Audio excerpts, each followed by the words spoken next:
Hello there, friends. Welcome back to another episode of Generation Tech. My name is Alan, and Merry Christmas and Chag Sameach.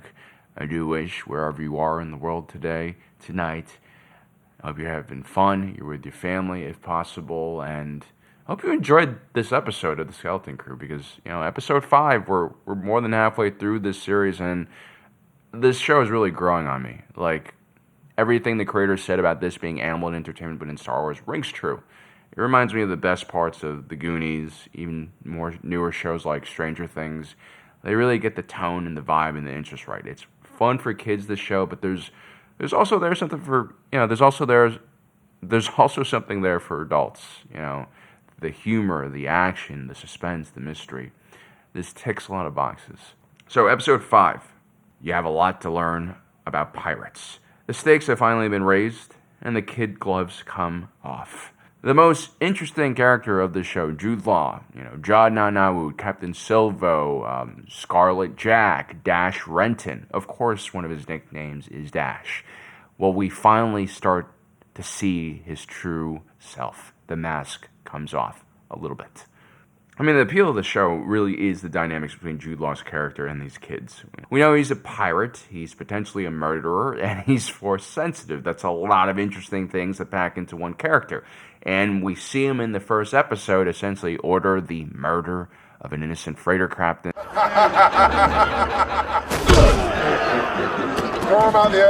That's like walking the planks, but you die in space without a helmet on. So it is a serious infraction against his moral fiber and quality. And so putting this ruffian in charge and in front of a bunch of children, and whatever Neil is just fun. It's exciting. It's like putting a hand grenade in a, children's toy donation box.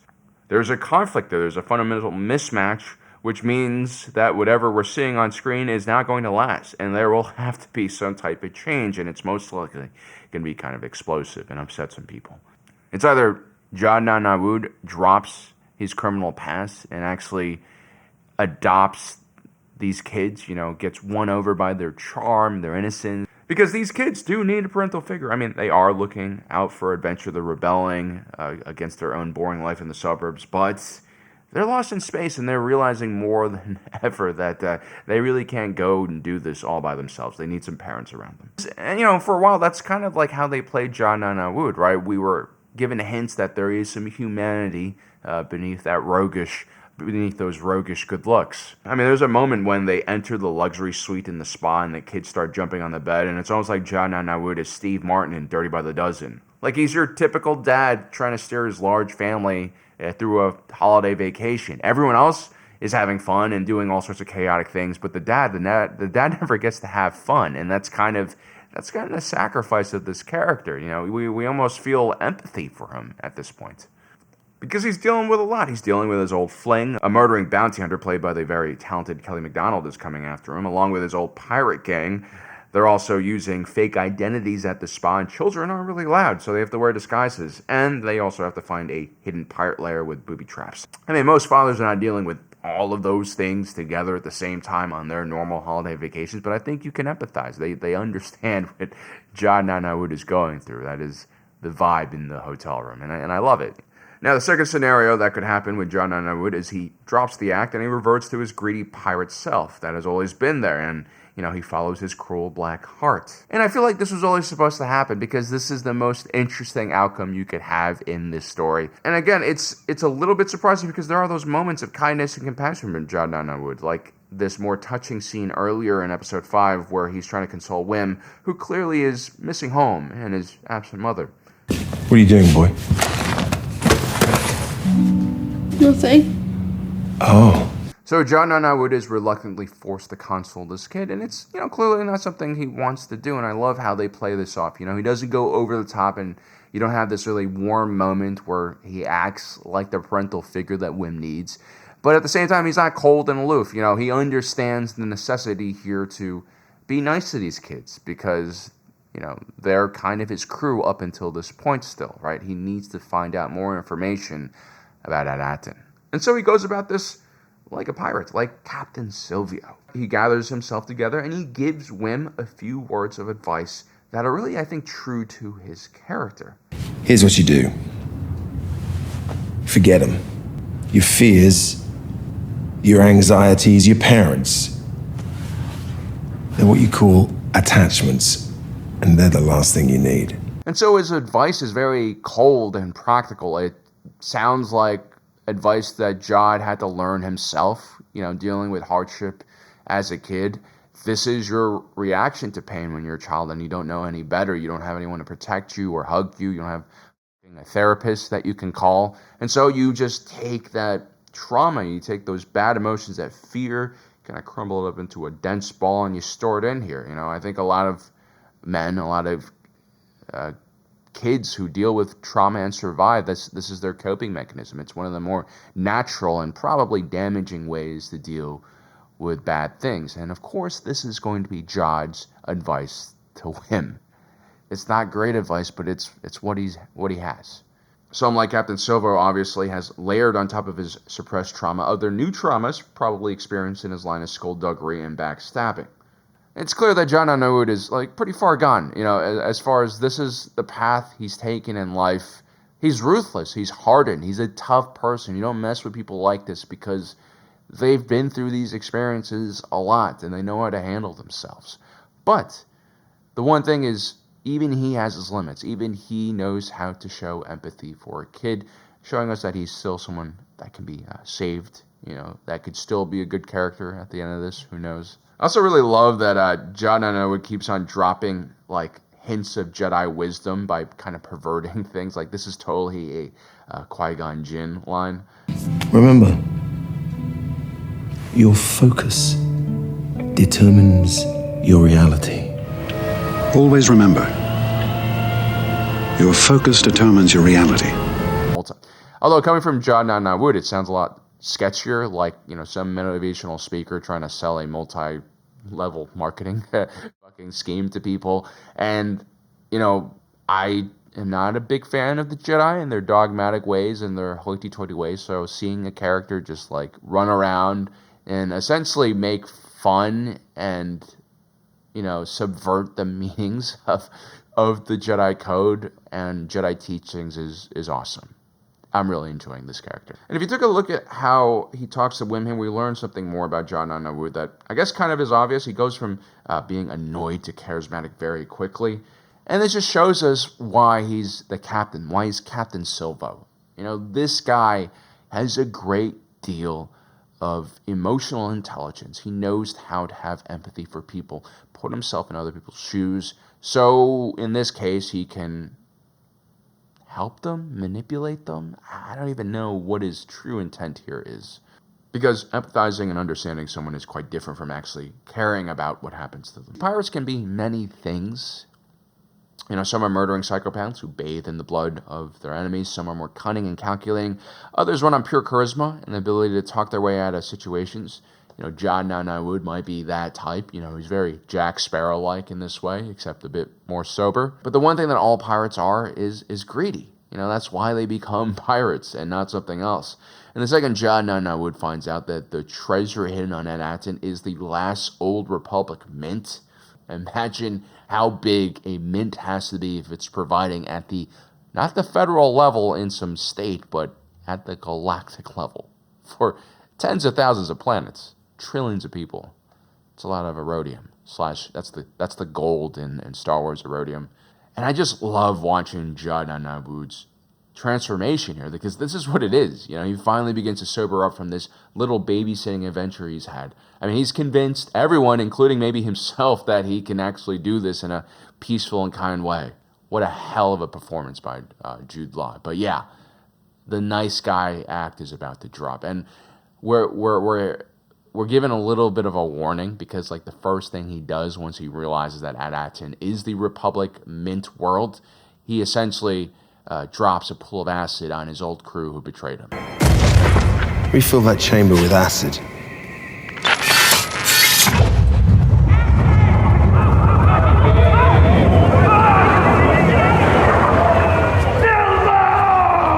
That set the tone. You should have known from that second where Gunther screams, Silvio. You knew that things were going to go down, right? And so Captain Silvo challenges Fern to a duel to the death. Look, I have empathy for children. I really like kids. But it also was just hilarious watching their fear as a grown-ass man challenges their friend to a freaking knife fight. Through almost tears of frustration, betrayal, and fear, Fern gathers herself for what she thinks is a fight to the death, right? Like, she's ready to knock this guy's block off. And remember, what makes this so painful is that Fern thought Jad and Nawood had saved them on Akron, where he bargains for their freedom with those Eopis. Hey, Fern. Jod, you actually... We're saved! Thanks. It's all right. And now to see him do this, I mean, it really hurts. You know, kids want to trust people, and the kids who don't trust people because they've unfortunately grown up too fast, well, it really hurts when they finally do trust someone, and they give that hard-earned trust to someone, and they, they throw it right back at them and then challenge them to a death fight with a giant knife. I also love that Wim sticks to his character and is about to step up and protect Fern. Like, he's a good kid. I love him, but he's a complete idiot. Remember when he hit the green button on the ship that he totally shouldn't have hit? You know, which is what got them in the mess in the first place. And then there's that time he almost got himself killed, agreeing to be in the vanguard of a probing unit in a war he completely didn't understand. And so when the music started swelling up, as the camera started zooming in, as the expectation was built that he'd finally do something competent, as all of that was happening,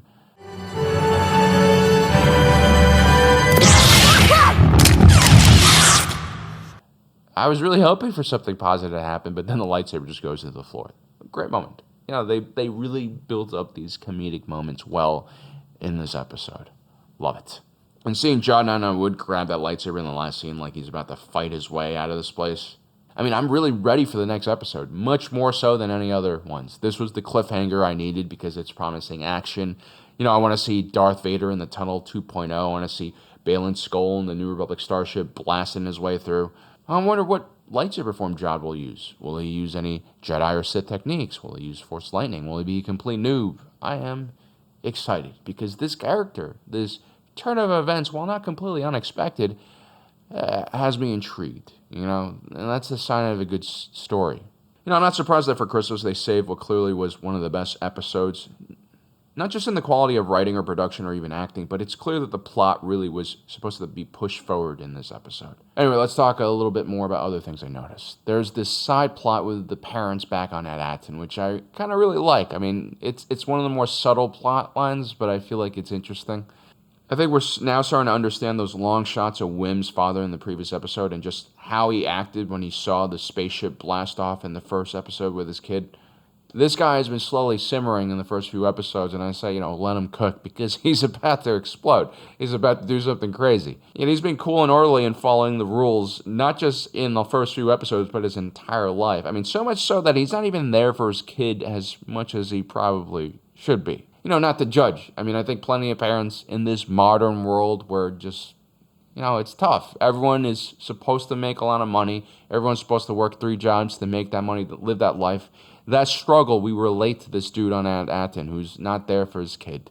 You know, I mean, it's just, it's the unfortunate reality of being parents in this modern world. When this guy is finally placed in a situation where his kid is truly being harmed, you know, not being harmed by his gradual neglect of his child, but by this adventure, he finally steps up. And this guy being a father, being a parent is dangerous. I mean, every parent is super dangerous because of the crazy shit and love they have for their kids. I mean, it's the truth. The Soviet invasion of Afghanistan was pretty much stopped by a protest of Russian mothers who were, you know, terrifying in their resolve to get their kids back from Afghanistan. You know, it's a real thing, the power of parental love. And these parents here aren't any different.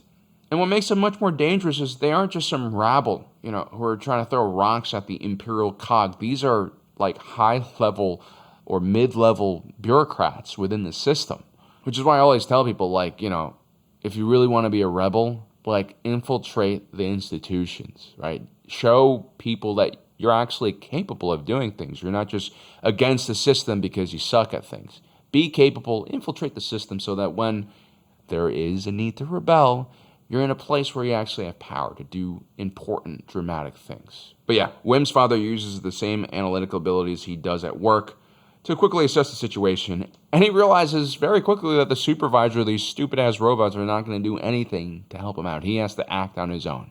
And so he is the spark that ignites the rebellion on Adatin, the world where the Old Republic credit is minted. By the way, I love this idea of Adatin being the location of the Republic Mint. It leads to so many more questions, and you guys know how much I love, nerding out about Star Wars economic lore, right?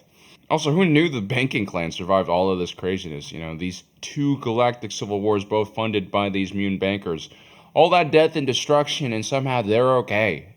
They're just chilling in some mud pool on some luxurious spa world. I guess in the Star Wars galaxy, just like in the real world, the bankers get away with a slap on the wrist for all their crimes. Very nice. Oh, and when that guard kind of questions Jude Law in this scene. Yes. Professor Umium Gorlox of Scipio. Run! So the Scipio reference is basically Scipio is a planet where the intergalactic banking clan used to be based out of, and it was a predominantly mutant world. And mutants don't look like human beings at all. They're very skinny, have thin heads. And so clearly Jude Law is not this professor guy who is immune. There's a lot of small little details in this show, by the way, that, kind of rewards the fans if you do need the lore. And yeah, I usually am not a huge fan of these moments, but this is really well done, so I enjoyed it. SM33, once again, was awesome in this show. Star Wars has yet to write a shitty droid character. But yeah, all the pirate legend backstory is just great here. I love the Hidden Lair that's now beneath a luxury spa. For a variety of reasons. First, I really love lore building. I love the fact that we're seeing a luxurious spa world inside the Star Wars galaxy, especially when you juxtapose it to the last planet we went to, at Akron, which is a post-apocalyptic war zone. And so we're going from arms training with a bunch of, essentially child soldiers from the Star Wars version of the Democratic Republic of Congo to going to a luxurious spa retreat with crooked bankers in the Star Wars equivalent to, Gstaad, Switzerland, right, in the Alps. I demand this level of scenery and just diversity of planets and realities for all future Star Wars films. We should see new locations and parts of society like this. It's an adventure. It's an entire galaxy. I'm so glad we're not just going back to Tatooine a bunch of times. So well done. I also feel like they really raised the bar with aliens. Like every episode has one or two really good, well kind of produced, well portrayed alien characters. In this case, it's Cthulhu's kinder cousin, Walrus Cthulhu. If we can see this level of portrayal of aliens in, future episodes, let's see more of them. I really like what they're doing. And this is coming from a known human supremacist, okay? It was also really hilarious seeing how disappointed 33 was watching their old, cool pirate hideout turn into a place of luxury and just indulgence almost at an excessive rate. You have Hutts eating the servants here. In a lot of ways, these guys are the real criminals. They're much worse than pirates. They're white-collar criminals, right? Using the law to basically do horrible things to people. Did I mention this show is a lot of fun? Anyway, these writers, they clearly know their Star Wars, and they know the inside jokes, but they don't worship the content, which I love. This isn't a fan film, which unfortunately some other creators kind of make when they're doing these Star Wars TV shows. There's no, awkward callbacks that are drawn out for too long. There's no weird cameos that don't really belong. When you do mention Star Wars in the context of the Skeleton Crew story, it always makes sense. It's always something that kind of flies slightly below the radar. You kind of have to be a real fan to find those moments. And that's what I like. That's what I like when it comes to my Star Wars callbacks. Then finally we got the Hidden Lair beneath the spa, which is full of old pirate traps. It's really just a kind of new take on the traditional booby traps we usually see in these type of movies with Star Wars tech. So you have the lasers, you have the repulsor lift, or the punji stick trap, which is just creative and terrifying at the same time. Then there's also, the pool of acid, which is activated by the single gold credit. I really like all of this. It's well done. It's really the best of the Goonies and Indiana Jones rolled up into one package. And so, yeah, episode 5 was amazing. I really am starting to love this show. It is a gem of a show. It's up there with Mandalorian and Andor right now for me. That's how good it is. So if you guys have a moment, check it out. Or sometime in the future. I know a lot of people are waiting for Andor to get Disney Plus so that they can watch that. When you're watching Andor, in between the weeks, if you have nothing to do, check out the Skeleton Crew. You might be surprised by what you find there. I certainly have. Anyway, guys, I hope you enjoyed today's video. Don't forget to subscribe, hit that notification button down below so you don't miss on the rest of our awesome content. As usual, my name is Alan, reminding you that my allegiance is to the Republic, to democracy. I'll see you next time.